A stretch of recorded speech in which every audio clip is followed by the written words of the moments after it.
You awaken not to the gentle light of a familiar dawn, but to a suffocating, bone-chilling cold that seeps from the damp stone walls of your cell. A sliver of weak, grayish light, the reluctant sunrise over Cambridgeshire in this year of our Lord 1644, filters through a tiny, heavily barred window high above, or perhaps through a narrow gap beneath the heavy, ill-fitting wooden door. Dust motes dance in this meager beam, the only movement in the oppressive stillness. The air is thick with the smell of mildew, damp straw, if you are afforded such a luxury, stale human waste, and the almost palpable scent of fear, your own, and perhaps the lingering terror of those who have occupied this grim space before you. The wind, a mournful, keening sound, whistles through unseen cracks in the ancient stonework. Your own breathing is loud, ragged in the silence, perhaps accompanied by the soft, choked sobs or whispered, desperate prayers of your two sisters, if they are imprisoned nearby, their presence a torment and a sliver of shared agony.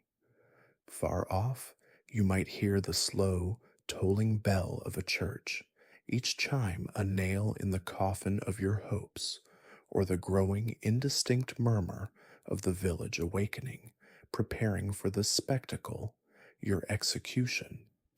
The cold is a physical entity, biting through the thin, tattered rags of your prison garment, sinking deep into your bones. The stone or damp earth floor beneath your back and bare feet is frigid, offering no comfort, only a constant aching chill. You might be shackled, the heavy, cold iron of the manacles, a brutal, unyielding weight on your wrists or ankles, a constant reminder of your captivity. The first conscious thought that slices through the fog of a fitful, nightmare-ridden sleep is a single, devastating word: today. A searing, white-hot rage, an all-consuming fire of indignation ignites within you. You think of the villagers, faces you once knew, perhaps even shared a smile or a loaf of bread with, now twisted with a righteous, ignorant fury, baying for your blood, for the blood of your sisters. The sheer, unadulterated injustice of it all, the lies, the fear-mongering that has led to this, makes you want to scream, to claw at the walls. But beneath the rage, a cold, hard knot of helplessness tightens in your stomach. You clench your teeth until your jaw aches, knowing there is nothing you can do, no truth that will penetrate their self-righteous certainty. Then comes the fear, a primal, icy terror that grips your heart, the stake, the fire, the slow, agonizing consumption by flames. Your body trembles uncontrollably, a betraying tremor you cannot still. And your sisters? A fresh wave of anguish washes over you. Where are they? Are they as terrified as you are? The thought of their suffering, their fear, is a torment almost greater than your own. Hope for acquittal, for rescue, has long since withered and died. There is only a bleak, desolate despair, perhaps punctuated by a defiant, silent curse upon those who have brought you and your sisters to this terrible end. There are no morning ablutions, no preparations for a day that will not be lived, but merely endured until its horrific conclusion. You are forbidden any movement, or perhaps you simply lack the will, the strength. If a guard shoves a chipped, dirty ewer of foul water into your cell, you might stare at it with vacant eyes, or perhaps splash a little onto your gaunt, tear-streaked face, the cold a momentary, brutal shock. A final meal, if such a cruel mockery is even offered, is an insult. A hunk of stale, black bread, hard as stone, perhaps already gnawed by rats and a little cloudy, lukewarm water. It might be thrown onto the filthy floor of your cell with a contemptuous grunt. You likely have no stomach for it, your throat tight with unshed tears and the bitter taste of hatred and despair. Each potential swallow is an agonizing effort, a reminder of the life that is about to be so brutally, unjustly extinguished. The very act of eating feels like a betrayal, a concession to the body that will soon be consumed by fire. It only fuels your burning, impotent rage. The hours that follow are a descent into a deeper, more agonizing kind of waiting. You are left to fester in the suffocating confines of your cell, a forgotten thing, a condemned soul counting down the final, terrifying moments. Time itself becomes a tormentor, stretching and contracting, each tick of some unseen clock, each drip of water from the sweating stone walls, a hammer blow against your frayed nerves. The overwhelming challenge now is not against physical restraints, but against the relentless assault of your own thoughts, the burning rage, the icy grip of fear, the crushing weight of helplessness, and the searing pain of injustice. You try to cling to some semblance of sanity, to focus on your breath, on the cold stone beneath your fingers, but your mind is a rebellious, tormented thing. The dim light, if it changes at all, shifts with agonizing slowness across the filthy floor. You watch it, a detached observer of your own impending doom. The cold, damp walls of your prison seem to press in on you, the shadows in the corners writhing with imagined horrors. If a guard stomps past your cell, his face might be a mask of cold indifference, or perhaps a flicker of morbid curiosity, his eyes lingering on you for a moment too long. Each footstep, each distant shout, each creak of a door in the labyrinthine prison sends a fresh jolt of adrenaline through your system, your heart lurching, your breath catching in your throat. Is it time? Is this it? The silence, when it falls, is almost worse. A heavy, suffocating blanket filled only by the frantic thumping of your own heart and the rasp of your own ragged breathing, perhaps the grating sound of your teeth clenching against a rising scream. The air is thick with the stench of mildew, of unwashed bodies, of stale fear, a smell that seems to have seeped into your very pores. If you are shackled, the cold, unyielding iron chafes against your raw skin, a constant, brutal reminder of your captivity. A priest or minister, his face a mask of grave piety, might be sent to your cell. He speaks of confession, of repentance, of saving your immortal soul from the eternal fires of hell, even as your mortal body is condemned to the flames.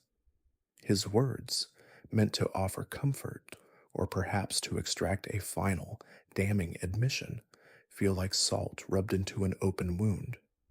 You might meet his gaze with a silent, burning contempt, your eyes spitting defiance, or perhaps you unleash a torrent of furious, desperate words, proclaiming your innocence, cursing your accusers, damning the hypocrisy of a God who would allow such injustice.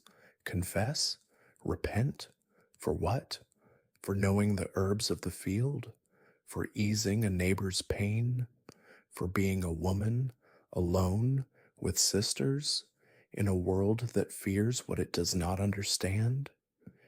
If you can hear your sisters, their presence is both a torment and a fragile, desperate comfort.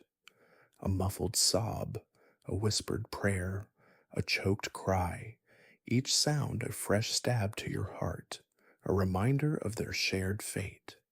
If by some cruel chance you are allowed a fleeting glimpse of them as they are dragged past your cell or you past theirs, The sight of their terrified, tear streaked faces, their bodies trembling, is an agony almost too great to bear.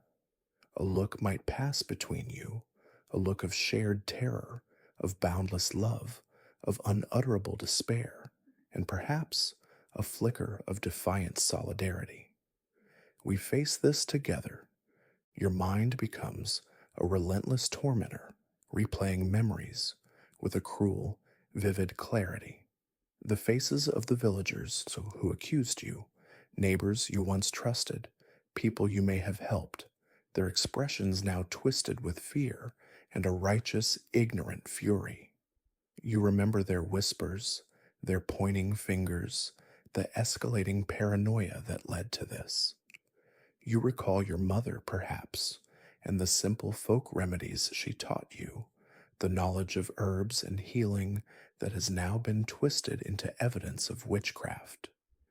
The injustice of it all is a burning coal in your chest. You might curse them silently, with all the venom in your soul, wishing upon them the same torment they have inflicted upon you and your sisters. The image of the stake, of the crackling, hungry flames, of your own flesh blackening and burning, flashes before your eyes, sending waves of uncontrollable, nauseating terror through your body. Then the unmistakable sound, heavy boots approaching your cell, the metallic rasp of a key turning in the rusted lock. Your heart leaps into your throat, a wild, panicked bird. This is it. The waiting is over. The true horror is about to begin. The cell door groans open, revealing the grim, impassive faces of your jailers. Rough hands seize you, hauling you to your feet. If you resist, you are met with brutal efficiency. You and your sisters, if you are taken together, are bound tightly, the coarse ropes biting into your already bruised skin. You are dragged from the suffocating darkness of the prison into the harsh, unforgiving light of day. The journey to the execution site, perhaps the village green or a specially designated field, is a gauntlet of hatred and fear. The path may be lined with familiar faces, the people of your village, your neighbors. Their expressions are a horrifying mixture. Some avert their gaze, unable to meet your eyes, a flicker of shame or fear in their own. Others stare with open, morbid curiosity, their faces alight with a perverse excitement. Many shout abuse, their voices a cacophony of righteous fury and superstitious terror. Witches, burn them, servants of Satan. The words are like stones pelting you, bruising your spirit as much as any physical blow. You might stumble on the uneven ground, dragged along by the unyielding grip of the guards.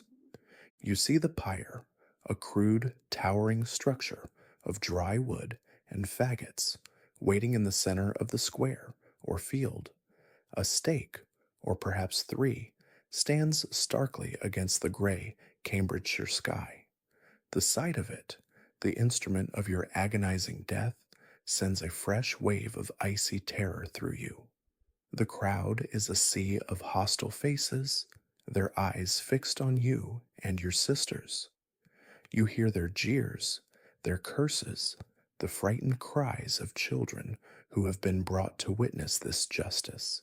The air is thick with the smell of the crowd, sweat, unwashed bodies, stale ale, and the dry, resinous scent of the wood that will soon consume you. You feel the rough hands of the guards shoving you forward, the bite of the ropes, the cold, indifferent stares of those who have come to watch you die. If you see your sisters, their faces pale and streaked with tears, their bodies trembling, your heart breaks anew. A desperate, protective instinct might surge through you, a futile desire to shield them, to take their place. You might try to reach out to them, to offer a word, a touch, a final shared moment of sisterly love in the face of this unimaginable horror, but the guards are quick to separate you to prevent any such display. Your mind is a whirlwind of rage, terror, and a profound, soul crushing despair. Why? Why is this happening? We did nothing wrong. The injustice is a screaming, silent wound. You look at the faces in the crowd searching for a flicker of doubt, of compassion, but find only fear, hatred, and a chilling, righteous certainty. You are a witch. You must burn. This is their truth, and it will be your death. You reach the foot of the pyre. It looms before you, a monstrous altar of dry wood and faggots, smelling faintly of resin and the promise of scorching heat. Rough hands seize you and your sisters, dragging you towards the stakes. The crowd roars, a wave of sound, a mixture of fear, hatred, and a dark, almost religious fervor. You are shoved against the coarse wood of a stake, your arms wrenched behind you, the ropes biting cruelly into your already bruised flesh, securing you for the final terrible act. If you can see your sisters, they are enduring the same rough treatment, their faces pale, their eyes wide with a terror that mirrors your own.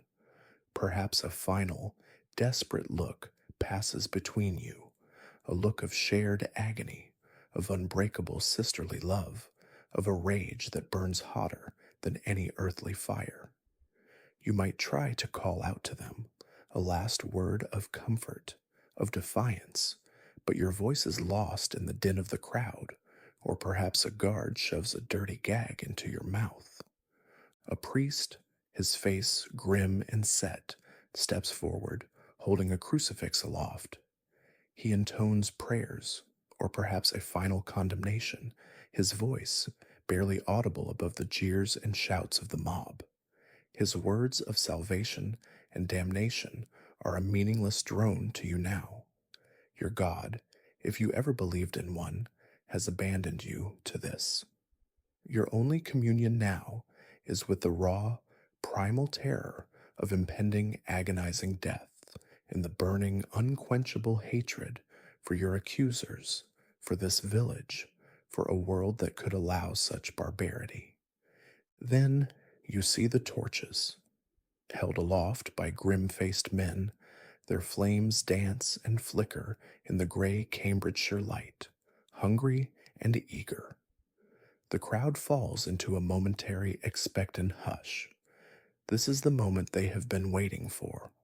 The smell of burning pitch from the torches reaches your nostrils, acrid and sharp.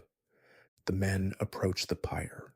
You watch, your heart a frantic, trapped bird against your ribs, every muscle in your body tensed, bracing for the inevitable. You might close your eyes, unable to bear the sight, or you might stare, transfixed by a horrifying fascination, at the approaching flames. The first touch of the torch to the kindling at the base of the pyre.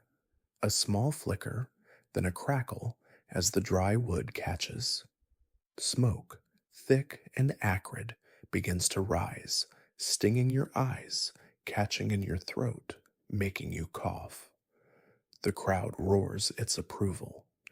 The flames grow slowly at first, then with terrifying speed, licking at the base of the pyre, then climbing higher, reaching for you.